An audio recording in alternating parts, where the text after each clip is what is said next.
All right, my students, welcome to this freebie that I'm offering you all on the 7 steps on how to speak confidently in business meetings. I have Tim here. Hey, Tim.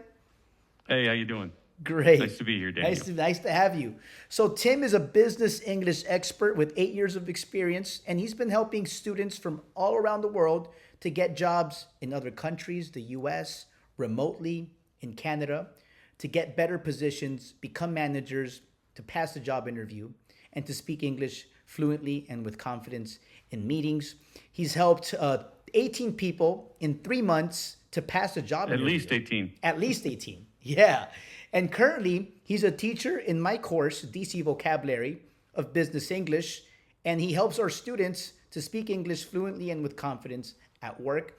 And currently, there's a lot of students, Tim, I haven't told you, but a lot of students are saying great things about you and the classes that you're giving. Fantastic. So, yeah, I enjoy it a lot. I have a great time. They're great. great students. Perfecto. So, Tim, what are we going to learn today?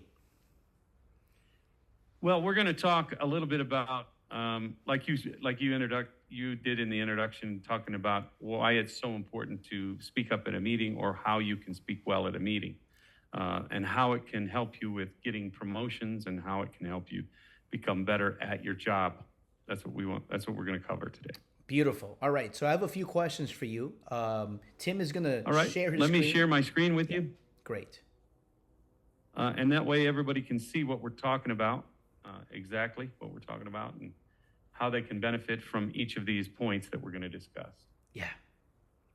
Very good. All right. So, first question for you, Tim, is why is it important to speak up at meetings? It is stressful. I don't care who you are, it's stressful. Believe it or not, that between 72 to 75% of the population fears speaking in public more than death. Wow. So you can understand why people are apprehensive. There's a low percentage. So you think about that 25% of us that can speak in public and how we have to really make it part of what we do and how we speak. Yeah. And so it doesn't matter if you're shy or if you're in a new company. Maybe that's some of the reasons that you don't feel comfortable speaking. But knowing about why you should speak is going to help you a lot more to be able to speak up in a meeting. You have to be prepared mentally and physically. And the meeting, if you're prepared mentally and physically, it's going to go a long way in presenting yourself with confidence in that meeting.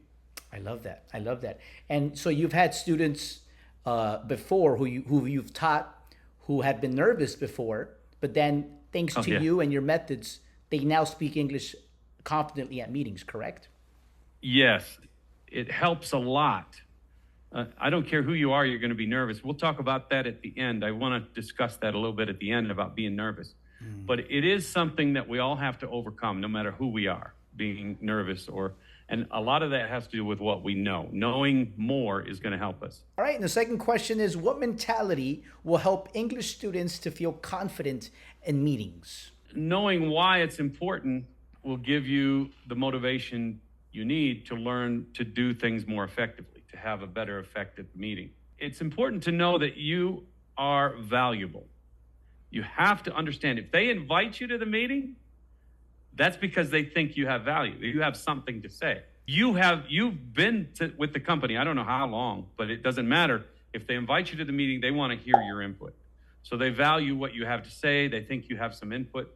And that's important to remember, or important for you to know personally, that those kind of things are what's going to help you speak up in a meeting.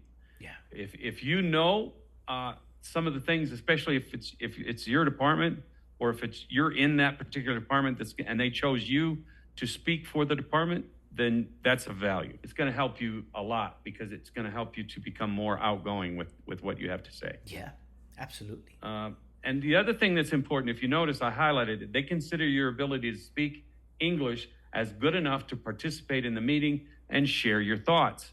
So even if you're not, or you don't think you're a fluent speaker of English, they chose you to be there. They chose you to be part of that. Yeah. So you may not think you're good enough, but obviously somebody else thinks you're good enough. So you have to consider that. You have to be aware of that. And that boosts your confidence level a lot if you're aware of that fact. Yeah. That's something to really ponder or to think about. Exactly. I 100% agree. Confidence is key and mentality is everything. Great. All right. And the third question for you, Tim, is why is it important to know yourself and what does that mean? Sometimes you have to be comfortable with yourself. And by knowing yourself, you have to understand what your ability is. You have to realize that you have the ability to do certain things. You may have insecurities subconsciously. You may be a highly sensitive person, or you don't feel like your English is at an adequate level. You may think some people speak too fast. So all of these play a part in it. But you have to realize, especially if you're in DC English, you guys, your level's already up there. You are not beginners. You guys have already come a long way. And that's the beauty of it. You are not on that beginning level where you can't understand everything people say. If you understand this video that we're doing right now, your level is up there. Yeah. And that's the most important thing. So don't look down on your own ability. And that's why knowing yourself is so important. You have the ability to speak English. Yeah. And so don't look down on that ability. But practice, practice, practice, practice. And especially when it comes to the meetings that you're going to be in, if it's going to be a meeting, you usually get it advance notice, right? I'm sure that most people get advance notice. They even get an agenda. And Yeah. so knowing what the meeting is about and how to respond with the knowledge of the subject is very important, especially if it's your department and you know your department, right? Even if you're not the lead in the department, you're still going to know what they're going to ask and what you need to talk about. Yeah. I love how you mentioned practice because that's why in our course, students, besides taking classes with Tim, where they can speak English fluently at work, they also separately, that same week, get practice. And they practice with natives, they practice with other students. It's fun, it's dynamic. So practice is key, and so is mentality, as we've seen, and knowing yourself. A quick example of knowing yourself is, for example, I used to have social anxiety myself. I still have it sometimes. That's hard to believe. Yeah, especially when walking in the mall or in a meeting. If I'm in a meeting and I have to give a talk, I'm nervous.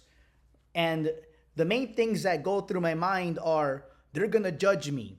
They're going to think bad or negatively about me. They're going to laugh at me, etc. And a mentality that's helped me is because right now I'm in Miami. I was born in Miami.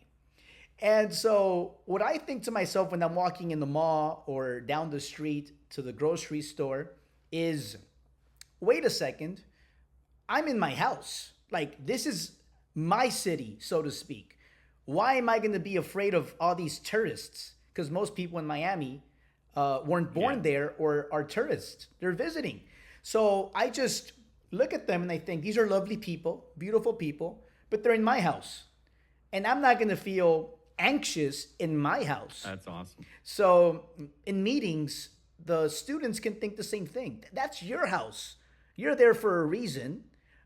Just be confident and understand that the people in the meeting, they're guests in your house, so to speak. And they're there to be fed That's excellent. by you. What do you think about that?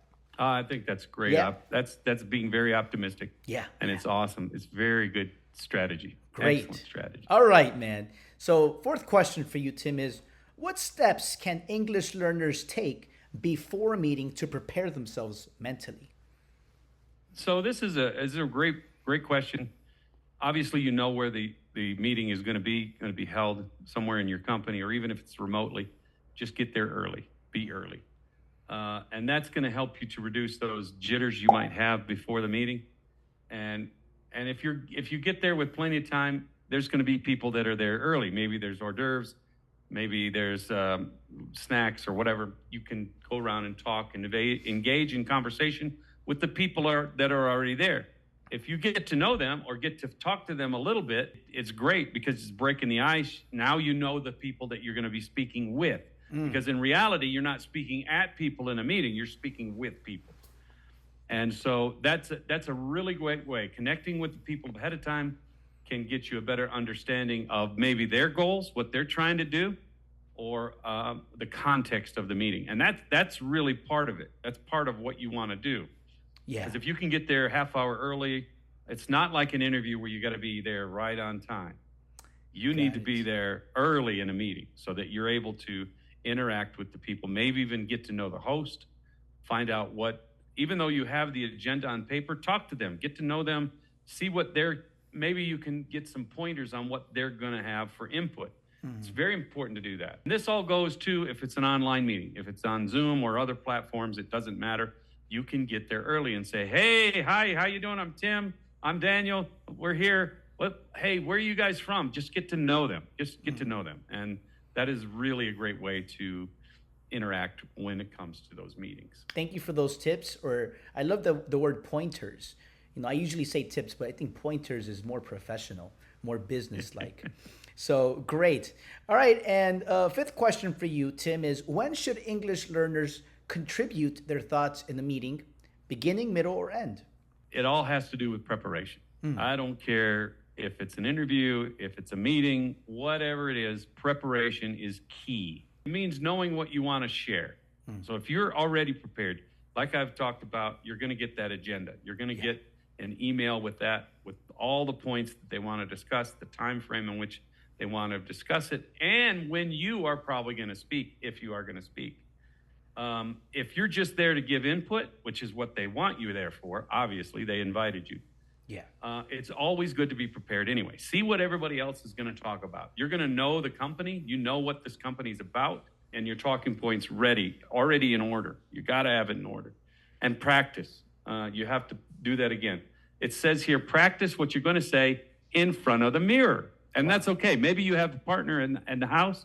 Kids, even get your kids involved. That's a great thing you can do if you have kids that are old enough to do that. But it's a great way to help. And so you have to know your material. I used to do stand-up comedy years ago. And if you don't know your material, you're going to flop. You're going to do terrible. Oh, wow. I like that word, flop. By the way, that is the hard to do, present in front of people doing jokes. You talk about something difficult. It's way easier to do a meeting. Great. So you also have to think about, it's clearly outlined, so stay on topic. This is a little bit longer, the answer to this one. Being nervous and unprepared is sometimes the reason why someone will ramble on aimlessly and fail to make a point. That's so important. Not being prepared is the worst thing you could do. Yeah. Just going in there, oh, I forgot we had a meeting. Oh my goodness, that's the worst thing. So always be prepared. And as far as when to speak, if you think you're going to have trouble speaking, you don't want to wait till the end and then somebody goes off topic and then you don't have time to speak. So a simple strategy is to be sure to say something within the first 10 to 15 minutes of the session. So that's when you can say something. If you have some input to put together, then practice that. But the important thing is that you need to make yourself visible. That's one. How's that? How do you do that? How do you make yourself visible? Well, speak up, raise your hand, talk. Great. If you make yourself visible you're prepared, you know what you're going to say. Your comment is prepared. So have that comment ready. And like it says here, first 10 to 15 minutes of the session, say something.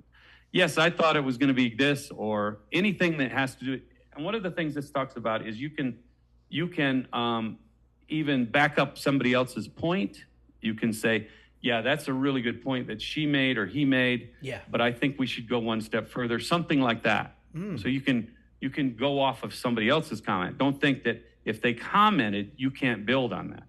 Great. So that's always something, And especially if somebody stole your story. Yeah, sorry to interrupt you, Tim, but how? Okay. How would you add to someone's comment without taking away from what they said? How would you introduce it? Would you say to add to Bob's point, bada bing, bada boom? Or I like what she said. I like what Tom said. But I think we should go a step further with that. Or if Bill said, Bill's on the right track. Or I really love the way that thought was going. Something like that. I love that. Those are great intros to something that you're going to just build up on what they said. Instead of taking away their thunder, so to speak, you're adding to it. You're adding to that by just adding a little more. Great. And you never want to be argumentative. You never want to be putting anybody down. Always compliment as you continue the comments. Great. Yeah. All right, man. And next question I have for you is, what phrases can be used to contrast, because we're kind of talking about that now, right? Or Yeah. disagree a thought in a meeting? So I wrote some down. You can say things like, "I had a different line of thought." If you're gonna be in a disagreement of some sort. Well, I had a different line of thought. Oh, I was going in this direction, you could say.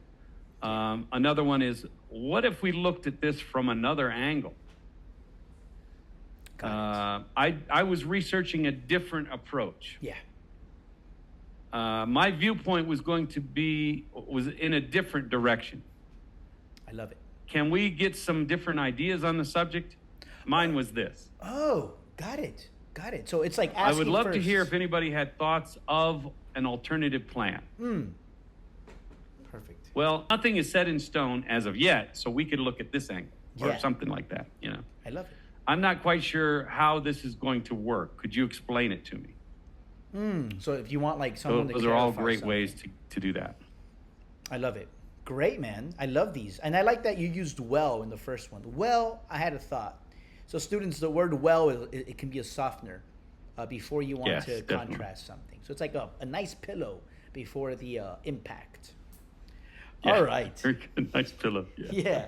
So question for you, Tim. Question 7. What are common business English phrases in a meeting that students should know about? Now, this is something I cover in some of my business language classes, Yeah. business English. Touch base, wrap up, follow up, come up with burnout. We don't want burnout. Write up. Presentation, business meeting. I did presentation twice. Negotiation, foreign visitors or business visitors. Now, rapport. Rapport is a very good word. It's a French word. The T is silent in rapport, but it means to have, if you have a good rapport, like Daniel and I have a good rapport. So we are able to communicate well together. Yeah. So a rapport is something you want to develop with maybe your client, maybe your team, maybe your boss even, or whoever you work with. But especially if you have clients, you want to have a good rapport with them. So that's something you may hear. Gold dust, that's another one. This meeting was gold dust. We learned a lot because Wow. it's very valuable. Very valuable. Nice. Seal a deal, talk turkey. Talk turkey was an old phrase. Yeah. It's actually an idiom. All right, let's get down to business. Let's talk turkey. When we say talk turkey, that means let's get down to business or let's make a deal. Business trip, entertaining. Entertaining in English or entertaining in business English is a different concept because they have certain things that they do if they're entertaining guests or clients that are coming. They'll take them out to dinner. They'll take them to a show. They'll do certain things, maybe give them a short gym membership or anything like that. So that's entertainment, and that goes in the category of business entertainment. Sometimes a client may throw you the open floor, meaning the client will let you talk. Throw you the open floor. That's a really good one. You can also put together a bespoke response, which means a bespoke response is it's catered to the client. So you're going to go away from the client after you found out what he wants, and you put together a proposal based on what they said, their own idea of what they want. So Yeah. it's a bespoke response. Perfect. That's another one that's probably new to a lot of people. That's you to me. I never heard of that one. So that's a great one. I learned something today, Tim. Thanks. All right. And so you have a few concluding thoughts for us to wrap up this Yes. meeting? And like I said, I wanted to talk about nerves. I don't care who you are, you're going to get nervous. So Beautiful. don't let that hang you up. Don't let it bother you too much. You should harness that nervousness into positive energy. Understanding that feeling anxious sometimes is the result of being afraid of something that's beyond your control. But if you're prepared, it's not out of your control. And that's the key, is being prepared for whatever it is you're going to engage in. Beautiful. Thank you so much, Tim, for your time in teaching my students how they can speak fluently and confidently in meetings. And no doubt they can apply this in job interviews, as well as getting a new job, a better position, etc., or even asking for a raise. Dear students, if you're interested in taking business English classes with Tim, he's here for you guys. Send me a message. I'll arrange that. And in our package in DC Vocabulary, you don't only get business English meetings, you also get practice rooms with natives. You get access to a whole platform here. By the way, this is Tim's YouTube channel. Go ahead and give him a follow. Tim Talks Careers. And my students, you'll get access to several courses focused on thinking like a native, pronunciation, intonation, 7 secret ingredients to English, tenses, the whole package. You can schedule your call. We have an entire package ready for you guys so you can book your classes and be able to use the methods we use to reach your fluency goals. And we have a whole community of people participate, a point system. The more you participate, you win classes. It really is a great community to belong to. And so if you're ready, my students, go ahead, click the link below and book your free call with me. And I'll be able to share with you the info. I'll tell you if you qualify. We'll see what your needs are to see if you're ready to speak English fluently for business and for everyday life. That's all for now. See you guys next time.